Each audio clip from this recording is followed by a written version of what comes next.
আসসালামু আলাইকুম বন্ধুরা, সবাই কেমন আছেন? আশা করি আল্লাহর রহমতে সবাই ভালোই আছেন। তো আজকে আমি কোনো মিনি কিচেনের ভিডিও নিয়ে আসিনি। আজকে চলে আসলাম গ্রামীণ পরিবেশে মাটির চুলায় হাঁসের মাংস রান্নার ভিডিও নিয়ে। তো এটার একটা শর্ট ক্লিপ আপনাদের সাথে শেয়ার করেছিলাম।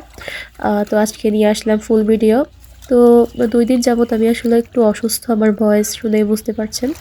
এজন্য আমি ভিডিও আপলোড করতে পারিনি, লং ভিডিও।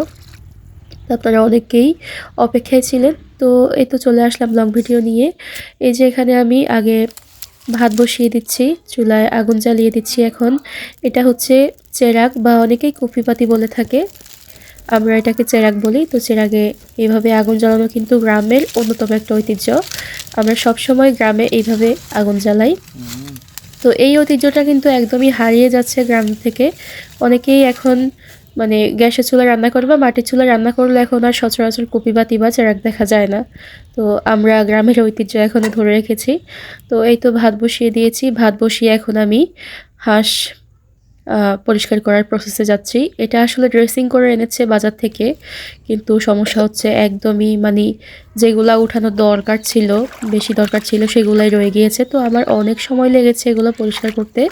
তো এগুলো পরিষ্কার করে এখন আমি চলে আসলাম কেটে কুটে ধুয়ে নিচ্ছি। তো হাঁস কাটার ভিডিও আসলে হাঁস বলেন বা মুরগি বলেন, মাছ বলেন, এসব কাটার ভিডিও দিলে অনেক সময় ইউটিউব বা ফেসবুক কমিউনিটি গাইডলাইন দিয়ে দেয়। এই জন্য আমি আর কাটার ভিডিও দেখাই নাই। তো কেটে কুটে এখন আমি চলে যাব রান্নার প্রসেসে। তো এদিকে আমার হাঁস বাছতে বাছতে মানে আমি বিকালে বসেছিলাম, এখন প্রায় কিছুটা সন্ধ্যা ঘনিয়ে এসেছে। সূর্য একদম পশ্চিম আকাশে ঢলে গেছে। এই তো দেখতে পাচ্ছেন কি সুন্দর সূর্যের হালকা রোশনি আসতেছে এই দিক দিয়ে, আমার ভাঙা বেড়ার ফাঁক দিয়ে আসতেছে। এই বেড়াটা একদমই নষ্ট হয়ে গিয়েছে। তো আমি সব রকম মশলাপাতি আর হাঁসের মাংস সব কিছু রেডি করে এখন আমি বসিয়ে দিলাম কড়াই। তারপর দিয়ে দিলাম পরিমাণ মতো তেল। তারপরে দিয়ে দিচ্ছি এখানে পেঁয়াজ কুচি পরিমাণ মতো, মানে একটু বেশি দিলে ভালো লাগে আর কি, আমার কাছে মাংসের মধ্যে পেঁয়াজ বেশি দিলে ভালো লাগে। তো এরপর এগুলোকে একটু ভালো করে ভেজে নিব। তো প্লিজ আমার ভয়েসটা একটু সবাই ইগনোর করবেন, আমার ভয়েস এতটাও ফাটা না, মানে ঠান্ডা লেগে আমার ভয়েসটা একদম 12টা বেজে গিয়েছে। তো এরপরে আমি সব রকম মশলা দিয়ে দিচ্ছি, এখানে আদা পেস্ট আর রসুন পেস্ট দিয়ে দিলাম। তারপরে দিয়ে দিচ্ছি হলুদের গুঁড়া। একটু ঢং করে দিতে গেছিলাম ছোট্ট খুন্তিটা দিয়ে, কিন্তু হচ্ছিল না, তাই একদম ঢেলে দিয়েছি।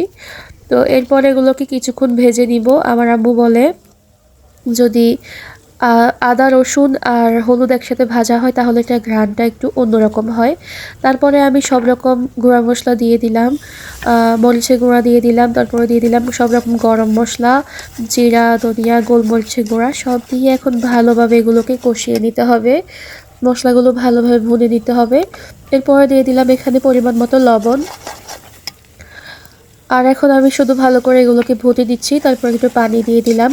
পানি দিয়েও কিন্তু আমি এগুলোকে ভালো করে আবার ভুনে নিব যতক্ষণ না তেল উপরে উঠে আসে। এই প্রসেসটা যদি খুব ভালো করে করা হয় তাহলে কিন্তু ওটা স্বাদ খুবই ভালো লাগে, রান্নার স্বাদটা খুবই ভালো হয়। আর এই রান্নার প্রসেসটা আমি শিখেছি একদম আমার আম্মুর হাত থেকে। আমার আম্মু সবসময় এভাবে হাঁস রান্না করে বা মাংস এইভাবেই রান্না করে। তো এরপরে আমি মাংসগুলো ধুয়ে রেখেছিলাম, এখন এগুলোকে আমি দিয়ে দিচ্ছি। আমার মশলা কষানো শেষ। তো মাংসগুলো দিয়ে এখন ভালো করে মাংসগুলোকে কষিয়ে নিতে হবে। এই প্রসেসটাও খুব গুরুত্বপূর্ণ। আপনার যে কোনো মাংসই রান্না করেন না কেন, যদি ভালো করে কষানো হয়, যত সময় নিয়ে কষাতে পারেন ততই ভালো, ততই রান্নার টেস্ট খুবই ভালো আসে। তো আমি এখন অনেক সময় নিয়ে এগুলোকে কষাবো। আর আজকে বলতে মানে এখন তো আমি ভয়েস ওভার করতেছি। এই যে আমি হাঁসের মাংস রান্না করেছিলাম, ওই দিন ছিল শবে বরাত। তো এত সময় লেগেছিল আমার, মানে একদম সন্ধ্যা হয়ে গিয়েছিল রান্না করতে করতে, সন্ধ্যার পর হয়ে গিয়েছিল। আমার নাকের অবস্থা এতই খারাপ, মানে আমি ঠিক মতো কথাই বলতে পারতেছি না, গলাও খুব ব্যথা। তো এখন আমি ভালো করে কষিয়ে তারপরে দিয়ে দিচ্ছি এখানে পরিমাণ মতো পানি।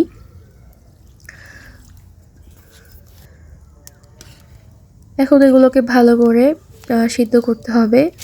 আর হাঁসের মাংসের ঝোল কিন্তু আমার কাছে একদম ঘন ভালো লাগে না, মানে এটার টেক্সচারটা যদি ঘন হয়ে যায়, এটার মানে হাঁসের স্বাদটা আর পাওয়া যায় না, হাঁসের মাংস হয়ে যায় গরুর মাংসের মতো।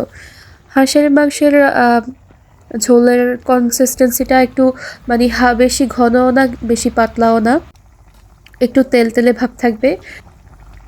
আপনাদেরকে আমি ফাইনাল রেজাল্ট দেখাবো। এই যে দেখতেই পাচ্ছেন আমার একদম সন্ধ্যা হয়ে গিয়েছে, মানে মাগরিবের আজান দিয়ে দিয়েছে এরকম টাইম। তো এখন আমি এগুলোকে ঘরে নিয়ে আসলাম। এই যে দেখতে পাচ্ছেন এটা হচ্ছে আমার ফাইনাল রেজাল্ট। লুকটা কেমন হয়েছে অবশ্যই বলবেন। আর মাংসটা খেতে এত দারুণ হয়েছিল, আমার আম্মুর হাতের রেসিপি মতোই হয়েছিল একদম। তো আজকের ভিডিও এই পর্যন্তই। আল্লাহ হাফেজ।